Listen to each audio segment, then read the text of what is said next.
Hello, and what is going on, everybody? My name is Carson Spivey, and I'm here with Assisted Living Facility Launch. Here to talk about starting a home and community based services PASA, PASA, in the great state of Colorado. Guys, Colorado is such a beautiful state to open up one of these agencies in. I think they have very competitive rates. There's a high need for service providers. They make it relatively accessible for service providers to get in the door with the right, with the right intake, application policies and procedures. And so we're going to talk through all of that today.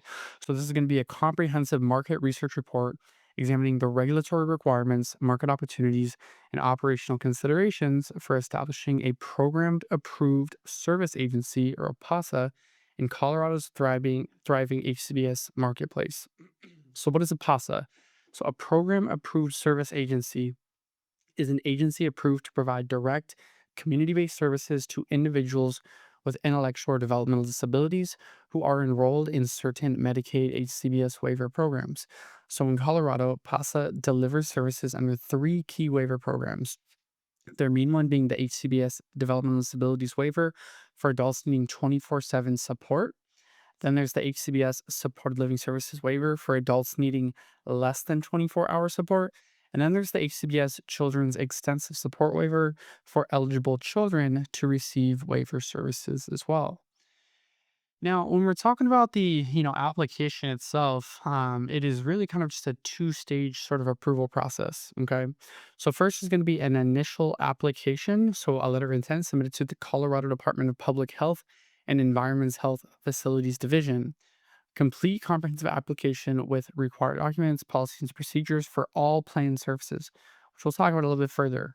Now, if you're conducting if you're conducting operations within a licensed site, like a licensed facility range day program, like a licensed group home residential program, you're going to then go through an initial survey and CDPHE certification. So on-site inspections typically are scheduled 8 weeks out. Surveyors review agency readiness, policy manuals, staff training records, and health safety procedures. Zero deficiencies result in certification and transmittal document. Next, HCPF provider enrollment. So, enrolling as a Medicaid provider with the Department of Healthcare Policy and Financing. Complete provider training course, obtain your MPI, and undergo provider screening and site visit by a Medicaid fiscal agent. And then finally, will receive program approval. So, some key things to consider is just making sure that either you as the agency owner or the executive director that you are hiring to operate your business has the appropriate qualifications. So, depending on the type of agency that you want to provide, you're going to have to go through to their regulations. And we at Assisted Living Facility Launch can help you do this and interpret this, but you're going to have to go through their state regs and see if you have the qualifications that are needed to go down the path of opening up the agency type that you want to open up. And if you don't, we can help you acquire that individual as well. Next, making sure that you're getting your background checks and staying in regulatory compliance. So when it comes to timelines and costs, it's relatively quick and cheap. Starting a PASA is a lengthy, it says it's a lengthy process taking 6 to 12 months. But understand if you're doing services that don't require any sort of site inspection, it's going to be even quicker than this. And the timeline is going to vary. The cool thing about Colorado is that we can apply to multiple service lines at once simultaneously. So I think that makes Colorado a very advantageous state to get started up in because you can do multiple service lines at once. That's not the same case nationwide. And then when it comes to applications fees, the Colorado Secretary of State Business Registration, background checks, CAPS checks, Medicaid provider enrollment.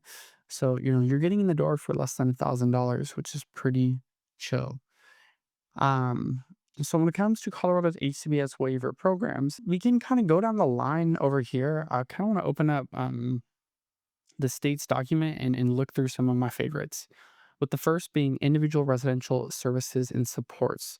So IRSS is a scenario in which three or fewer participants receiving HCBS services live in a single residential setting or in a host home. The living environment does not require state licensure. Okay. And you got to watch my other videos for why that's the case with supported employment. Why are these people, living in these congregate homes not subject to state licensing approval? Because the whole goal of individual residential sports, supported living, community living arrangements, like you'll hear different names for it. But the goal is for the individuals that we are servicing to, have their own lease with their landlord. It is their own housing so that their housing is not tied up with the contingency that they have to receive services with a service provider that they're receiving housing from. And so they want to have a separate lease with the landlord and a separate lease with, or, separate agreement with the provider agency to have in-home support staff service them. And so, that's kind of it for individual residential supports services. I think this is a great model. And I've talked about supported living over and over and over again in my later videos, and you can go watch those. But we'll go ahead after, defining these service definitions, putting this into Google Sheets and looking through a profit and loss. And then we have our typical, group homes as well, residential habilitation and supports. Um, and so yeah, so that's that right there.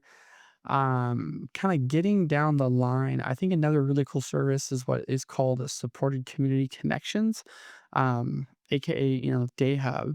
So day habilitation includes assistance with acquisition, retention, or improvement of self-help, socialization, and adaptive skills that takes place in a non-residential setting, separate from the participant's private residency.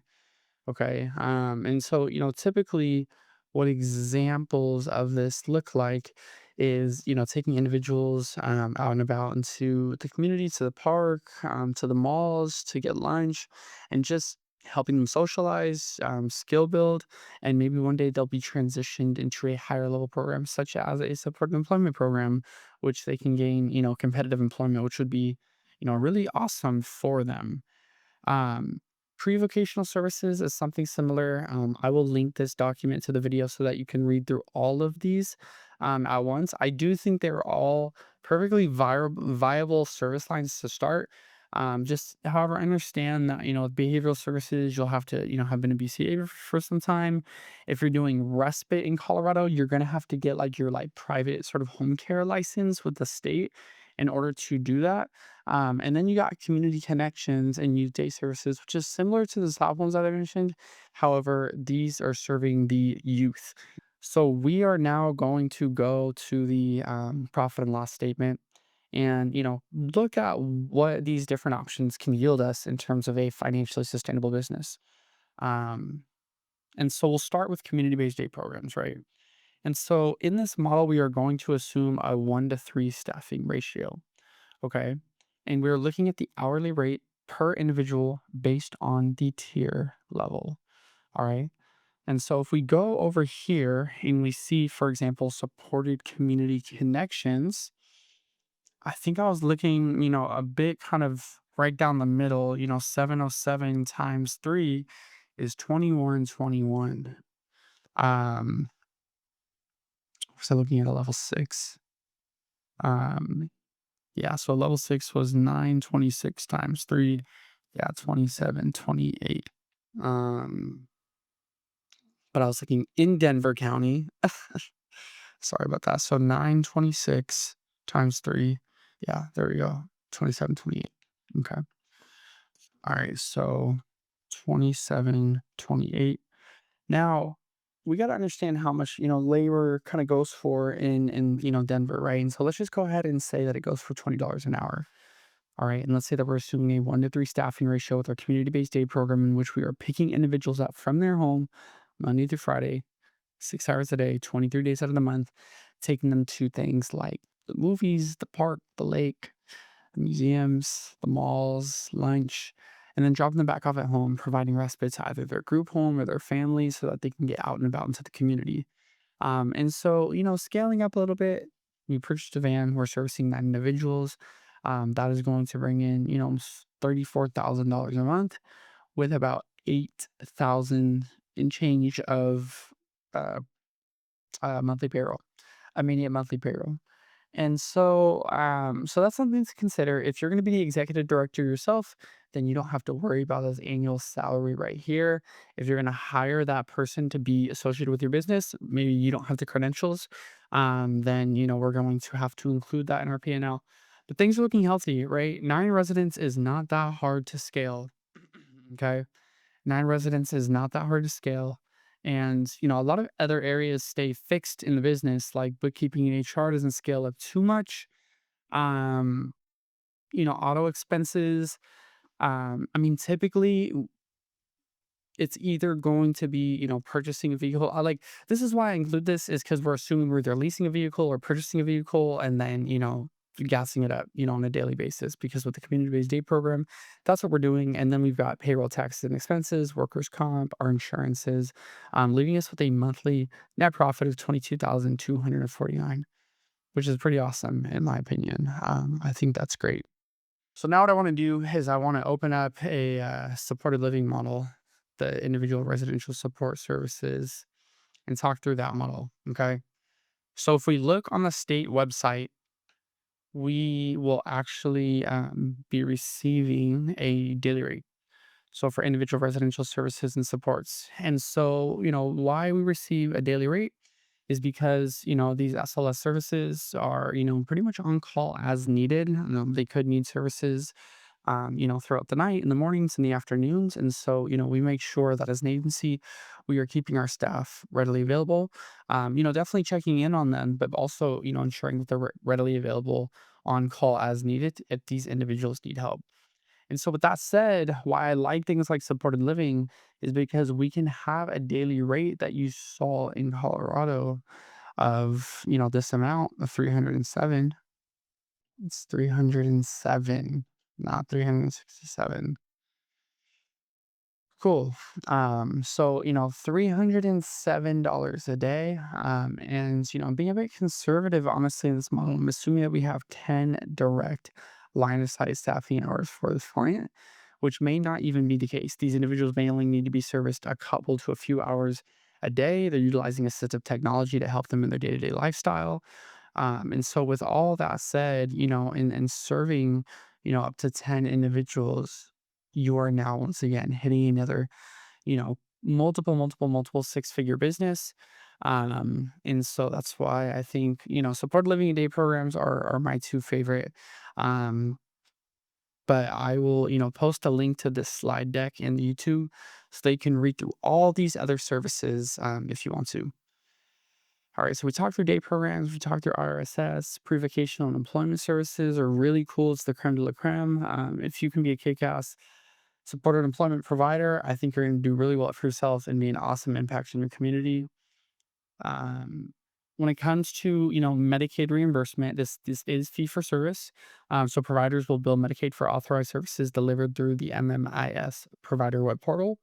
There's state set rates in their own billing process.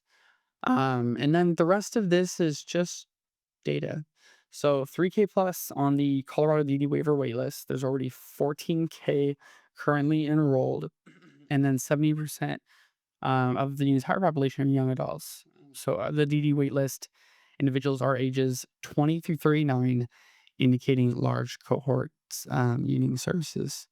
So, guys, if you want me, if you want assisted living facility launch to help you get licensed, write your policies and procedures, help interpret these different, service lines, profit and losses, how to acquire, patients, how to contract with the placement agencies and get individuals in your program, how to hire, fire staff, do market research, go ahead and click the link in the bio, and we would love to hop on a call with you guys.